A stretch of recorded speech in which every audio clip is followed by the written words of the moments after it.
성도 여러분 안녕하세요. 이 시간 십자가를 진 사람이라는 제목으로 함께 말씀의 은혜를 나누려고 합니다. 다 함께 마태복음 27장 32절로 36절 말씀 보시겠습니다. 마태복음 27장 32절로 36절입니다. 제가 읽겠습니다. 나가다가 시몬이란 구레네 사람을 만나매 그에게 예수의 십자가를 억지로 지워 가게 하였더라. 골고다 즉 해골의 곳이라는 곳에 이르러 쓸개 탄 포도주를 예수께 주어 마시게 하려 하였더니 예수께서 맛보시고 마시고자 하지 아니하시더라. 그들이 예수를 십자가에 못 박은 후에 그 옷을 제비 뽑아 나누고 거기 앉아 지키더라. 오늘 본문에는 뜻하지 않게 십자가를 졌던 한 사람, 구레네 시몬이 등장합니다. 때는 6월절이었습니다. 구레네 시몬은 명절을 지키기 위해 시골에서 올라온 말 그대로 촌 사람이었습니다. 그러나 뜻하지 않게 그의 생애에서 가장 끔찍한 장면을 목격하게 됩니다. 한 죄수가 십자가를 지고 가는데 그가 쓰러지자 로마 병정들은 사정없이 채찍을 휘둘렀습니다. 그러자 살은 터지고 찢겨진 피부에서는 선혈이 낭자한 모습을 보이게 되었습니다. 그 죄수는 기진맥진하였고 그만 졸도하여 땅바닥에 쓰러지고 말았습니다. 어떻게 사람으로서 저럴 수 있을까?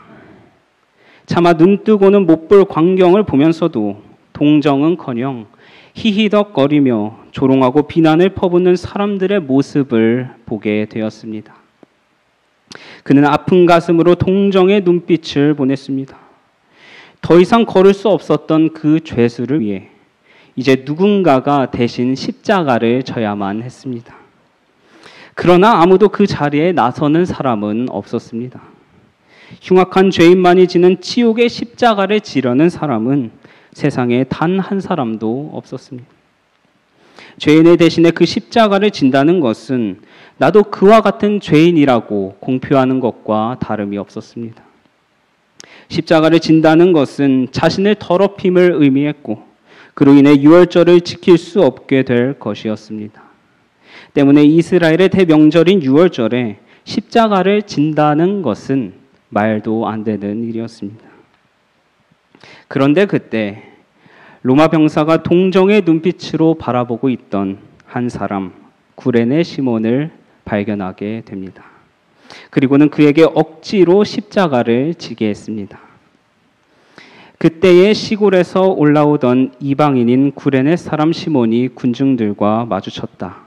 그는 군중들이 퍼붓는 욕설과 조소를 들었다. 그는 멸시하는 말투로 유대인의 왕을 위하여 길을 비키라고 외치는 소리를 여러 번 들었다.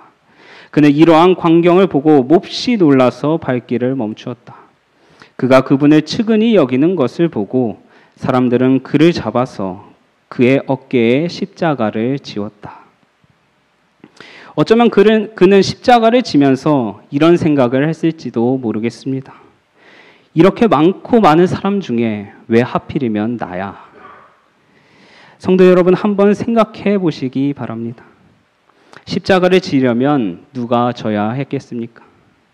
예수님이 쓰러지셨는데 마땅히 그분 곁에 있어야 할 사람은 누구였겠습니까? 세베대의 아들 야고보와 요한이 주께 나와 여짜오되 선생님이여 무엇이든지 우리가 구하는 바를 우리에게 하여 주시기를 원하옵나이다. 이르시되 너희에게 무엇을 하여 주기를 원하느냐? 여짜오되 주의 영광 중에서 우리를 하나는 주의 우편에 하나는 좌편에 앉게 하여 주옵소서. 예수님이 왕이 되면 하나는 우편에 하나는 좌편에 앉게 해달라고 다투던 야고보와 요한은 어디에 있었습니까? 베드로가 여짜오되 다 버릴지라도 나는 그렇지 않겠나이다. 이렇게도 호언장담했던 베드로는 어디에 있었습니까? 3년 반 동안 주님이 기적을 행사하던 그때에 함께 기적의 감동을 경험했던 제자들은 모두 어디에 있었습니까? 그들 곁에 영광이 사라지고 시련과 고난이 닥쳐왔을 때에 그들은 모두 도망가 버리고 말았습니다.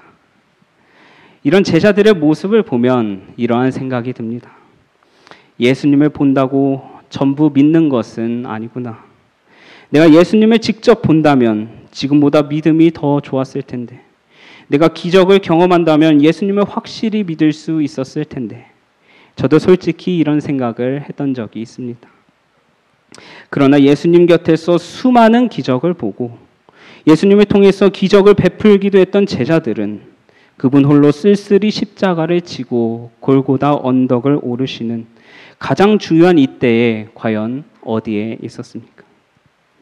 사랑하는 성도 여러분, 이 시간 나는 과연 고난이 다가올 때 기꺼운 마음으로 십자가를 질 준비가 되었는가 한번 생각해보는 시간이 되었으면 좋겠습니다. 과연 이 시대에 예수님 곁을 끝까지 지켜 십자가를 대신 질 사람이 몇 사람이나 될지 제자들의 모습을 보면 염려가 됩니다. 제자들의 모습이 훗날 나의 모습이 되지는 않을까 염려가 됩니다. 예수님께서 이렇게 말씀하십니다. 이에 예수께서 제자들에게 이르시되 아무든지 나를 따라오려거든 자기를 부인하고 자기 십자가를 지고 나를 쫓을 것이니라. 영감의 글은 또 이렇게 말합니다. 극기와 희생은 그리스도인 생애의 특징이 될 것이다. 이러한 말씀들이 때로는 부담으로 다가오곤 합니다. 왜 예수님을 믿고 따르려면 고생과 희생이 따라야 하는가? 그냥 편안하게 교회만 오고 가면 안 되는가? 때로는 힘들고 지쳐 포기하고 싶은 순간도 많이 있었을 것입니다. 사실 제가 그랬습니다. 십자가 무게에 견디기 버거워 모두 다 포기하고 싶었던 때가 있었습니다. 저는 원래 사람들 앞에 서기를 몹시 두려워하는 사람입니다. 어렸을 때 유치원에서 부모님을 모셔놓고 학예 발표회를 하게 되면 저는 미리 주머니에 손수건을 준비해 뒀다가 저의 발표 시간이 되면 사람들 앞에 나와서 그대로 주저앉아 손수건에 얼굴을 파묻고 울기 시작했습니다. 저에게는 사람들 앞에 서는 것이 공포의 시간이었습니다. 고등학교 때는 노래도 잘 못하는데 친구들이 사중창 같이 하고 싶다고 해서 했다가 아차 싶었습니다. 순서를 쓰게 되는 날이면 목소리가 너무 떨려서 노래를 제대로 부를 수가 없었습니다. 그래서 순서 전에는 항상 약국에 가서 청심환을 사서 먹곤 했습니다. 그러다가 신학과에 입학해서 2학년이 마치고 군대에 다녀와서는 3학년으로 복학해야 할 시기가 다가왔습니다. 3학년으로 복학하면 이제 교회의 학생 전도사로 파송되어야 하는데 전도사가 된다는 것이 너무 부담스럽고 두려워서 피하고 싶었습니다. 그래서 피할 방법을 고민 끝 생각해냈습니다. 어학연수를 가면 피할 수 있겠구나 싶어 휴학계를 내고 필리핀으로 6개월간 어학연수를 떠났습니다. 6개월이 지나 이제는 물러설 곳이 없게 되었고 저는 어쩔 수 없이 학생 전도사가 되었습니다. 그리고 학생 전도사로 사역하던 중 이 길이 정말 내 길이 맞는가 고민하게 되는 고비가 찾아왔습니다. 저는 2019년 7월 19일 금요일 저녁 예배 때 설교를 하게 되었습니다. 그 당시 저는 아는 것도 별로 없어서 설교를 준비할 때면 일주일을 꼬박 방에 들어가서 밥 먹을 때와 화장실 갈 때를 제외하고는 방에서 나오지 않았습니다. 너무나 미숙해서 그 이상의 시간을 투자하지 않으면 설교를 준비할 수가 없었습니다. 그렇게 어렵게 설교를 준비해서 한 뒤 그 다음 날인 7월 20일 토요일부터 21일 일요일 오후까지 어린이 성경학교 캠프를 진행하게 되었습니다. 그리고 그 다음 날인 22일 월요일부터 26일 금요일까지 4박 5일간 학생 전도회를 진행하게 되었습니다. 그리고 전도회 기간 중인 23일 화요일 한 교우님이 농사를 지으셔서 도움이 필요한데 전도사님 같이 가실래요? 라는 질문에 한여름 비닐하우스 10동 분량의 농사를 짓고 돌아왔습니다. 그리고 전도회가 마치는 날 26일 금요일 저녁에는 장로님들을 주관으로 기도회가 계획되어 있었는데 전도사님이 하면 좋을 것 같다고 말씀하셔서 전도회를 하면서 시간 날 때마다 기도회를 같이 준비했습니다. 그리고 기도회가 끝나고 돌아와서는 그날 저녁 다음날 안식일 학교 시간에 사용할 어린이 성경학교 영상을 제작해달라는 부탁을 받아 밤새워 영상을 만들었습니다. 그리고 또 일주일간 설교를 준비하여 그 다음 주에 설교를 하게 되었습니다. 단기간에 많은 일들을 하면서 몸도 마음도 지쳤습니다. 그래서 하루는 전도회 기간 중에 마음의 위로라도 받자고 어머니께 전화를 했습니다. 원래 주절주절 말할 생각이 없었는데 막상 전화를 드리니 이런저런 이야기를 하게 되었습니다. 그리고 전화기 너머로 듣고 계시던 아버지께서는 무심코 이렇게 말씀하셨습니다. 참아야 한다. 나중에 목회 나오면 다 겪게 될 일이다. 전화를 끊고 펑펑 울었습니다. 그리고 수십 가지의 의문점이 생겼습니다. 하나님을 기쁘시게 하는 일이면 내가 힘들어도 아무 상관이 없는가? 진정 하나님께서는 나의 고난을 기뻐하시는가? 자식의 고생이 부모의 기쁨이 될 수가 있는가? 왜 예수님을 믿고 따르려면 고생과 희생이 따라야 하는가? 머릿속은 온통 부정적인 생각뿐이었습니다. 나중에 목회에 나와서 이런 삶이 일상이라면 나는 과연 목회를 할 수 있을까? 그런데 하나님께서는 저의 마음을 아시고 멀지 않은 시간에 넘치는 위로와 사랑으로 저에게 다가오셨습니다.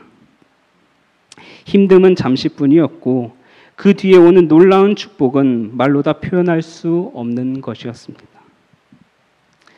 기도회를 통하여 전도회에 참여했던 학생들이 눈물을 흘리며 서로를 위해 기도하는 모습은 오히려 저의 마음을 더 크게 울렸습니다. 전도회를 마치고 하나님을 전혀 알지 못하던 두 학생이 침례를 받고 행복해하는 모습은 오히려 저를 더 행복하게 만들어 주었습니다. 이것으로 끝이 아니었습니다.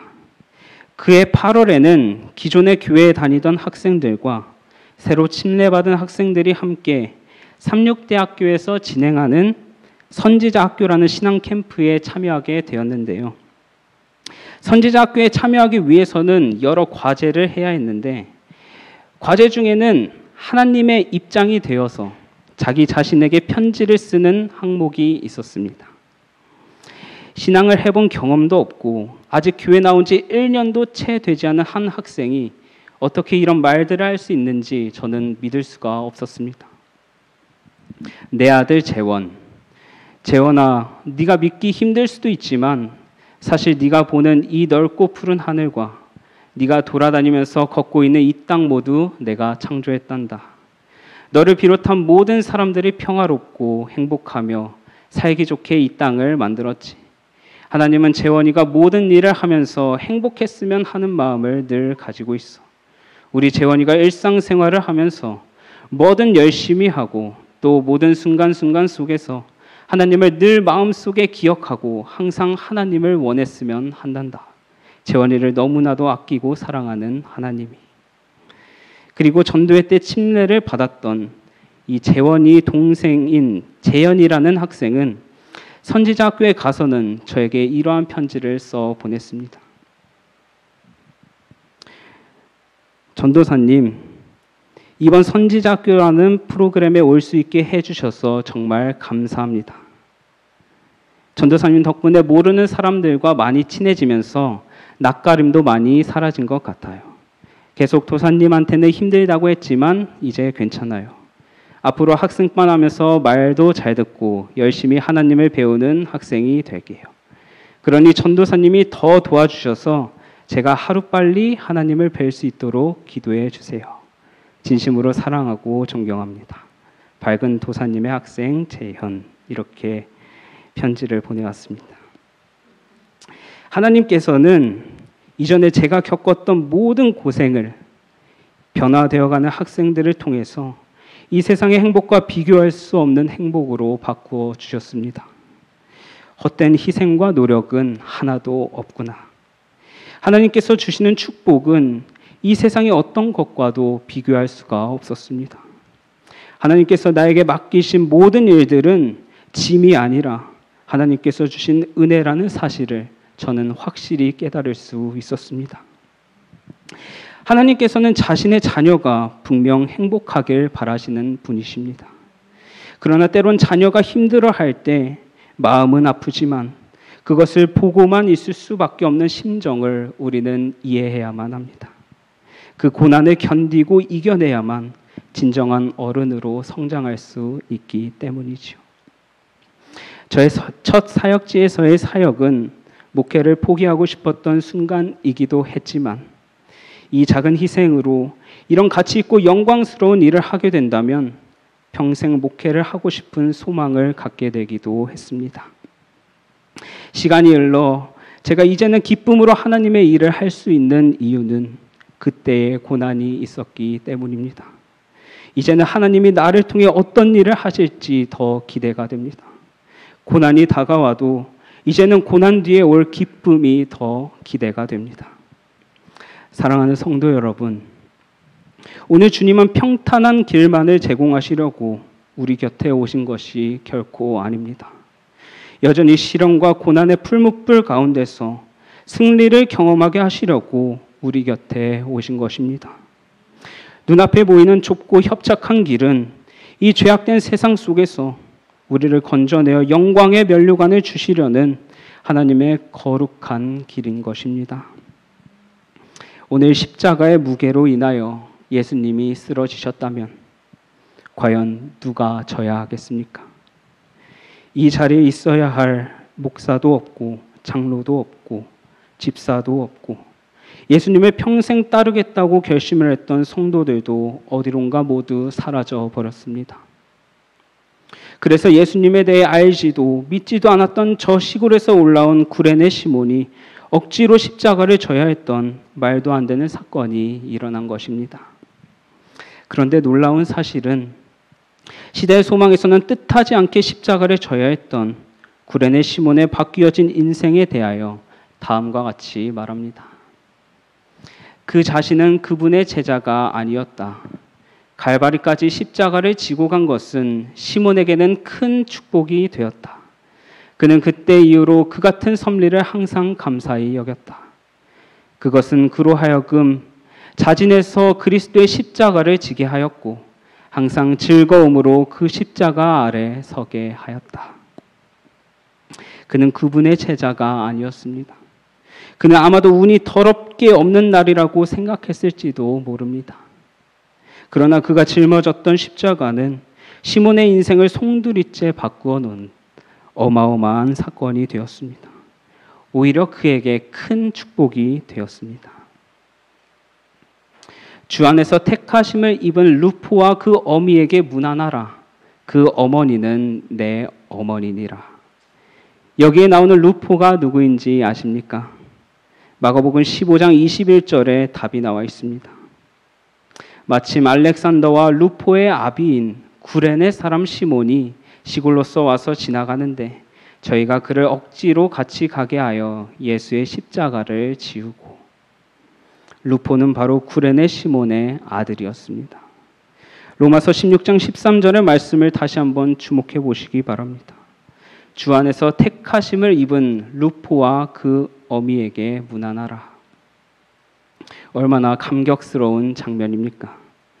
바울은 구레네 시몬이 십자가를 억지로 졌던 그 사건을 통하여 그와 그의 가정이 주님께로부터 택함을 받은 순간이었다고 기록하고 있는 것입니다. 구레네 시몬의 삶의 운명을 바꾼 것은 바로 십자가였습니다. 시골의 한 순박한 가정에서 아무런 소망도 없이 일생을 마칠 뻔했던 한 가정의 운명을 바꾼 것은 그가 졌던 십자가 때문이었습니다. 십자가가 한 가정의 운명을 바꾸어 놓았고 예수님의 십자가가 전 인류의 운명을 바꾸어 놓았습니다. 죄악된 세상에서 의로운 생애로 죽어야 마땅한 운명에서 영원한 생명으로, 깨어진 관계에서 영원한 관계로 바꾸어 놓은 기적을 이루어냈던 것입니다. 주님이 지신 십자가는 고난이었고 아픔이었고 눈물이었습니다. 주님이 지신 십자가는 수치였고 멸시였고 결국 치욕스러운 죽음 그 자체였습니다. 우리에게 영원히 마르지 않는 샘물을 마시게 하신 예수님께서는 십자가에서 물 한 잔 마시지 못하고 돌아가셨습니다. 예수님이 목이 타들어가는 고통 속에서 목마르다 하셨지만 그마저도 거절당하셨습니다. 쓸개 탄 포도주를 예수께 주어 마시게 하려 하였더니 예수께서 맛보시고 마시고자 하지 아니하시더라. 겉옷을 달라 하면 속옷까지 주라던 사랑의 예수님은 자신의 옷마저 원수의 손에 쥐어줬습니다. 그들이 예수를 십자가에 못 박은 후에 그 옷을 제비 뽑아 나누고, 예수님께서는 십자가에서 자신의 모든 것을 내어주셨습니다. 이것이 모두 누구를 위한 것이었습니까? 예수께서 제자들에게 이르시되 아무든지 나를 따라오려거든 자기를 부인하고 자기 십자가를 지고 나를 쫓을 것이니라. 이 말씀이 나에게 부담이 아닌 축복이라는 사실을 이 시간 깨닫게 되시길 간절히 바랍니다. 우리는 잠시 십자가를 지고 그분을 쫓기만 하면 됩니다. 십자가에 달려서 피 흘릴 분은 내가 아닌 예수 그리스도이십니다. 그분께서 그 십자가에 달려 우리를 구원하셨습니다. 사랑하는 성도 여러분, 이제는 누가 십자가를 져야 하겠습니까? 세상 사람들이 가는 똑같은 길을 걷는 것이 아니라 십자가를 지고 영원한 사랑과 생명이 숨쉬는 천국을 향해 나아가는 사람이 되어야 하지 않겠습니까? 비록 힘이 들고 어려워도 내가 진 십자가가 나를 살리고 내 가정을 살리고 내 교회를 살릴 수 있다면 이 십자가를 지는 영광의 길을 걸어야 하지 않겠습니까? 사랑하는 성도 여러분, 오늘 우리 주님은 여러분과 저를 위해 십자가를 지셨습니다. 그러므로 예수도 자기 피로써 백성을 거룩해 하려고 성문 밖에서 고난을 받으셨느니라. 그런즉 우리는 그 능욕을 지고 영문 밖으로 그에게 나아가자. 이제는 우리 차례가 되었습니다. 그동안 우리는 나의 욕심 때문에 지옥과 수치의 십자가를 지면서 살아왔는지 모르겠습니다. 그러나 이제는 나의 정욕과 욕심은 십자가에 못 박고 누군가를 위해 십자가를 져야 할 때가 되었습니다. 그동안에는 신앙하면 잘 된다는 이야기, 축복받는다는 이야기, 그저 이 땅에서 잘 먹고 잘 산다는 이야기 때문에 예수님을 믿었다면 이제는 나를 위해 십자가를 지신 주님의 그 놀라운 희생과 사랑을 인하여 누군가의 무거운 십자가를 대신 지고자 하는 열망으로 예수 그리스도를 믿어야 하지 않겠습니까?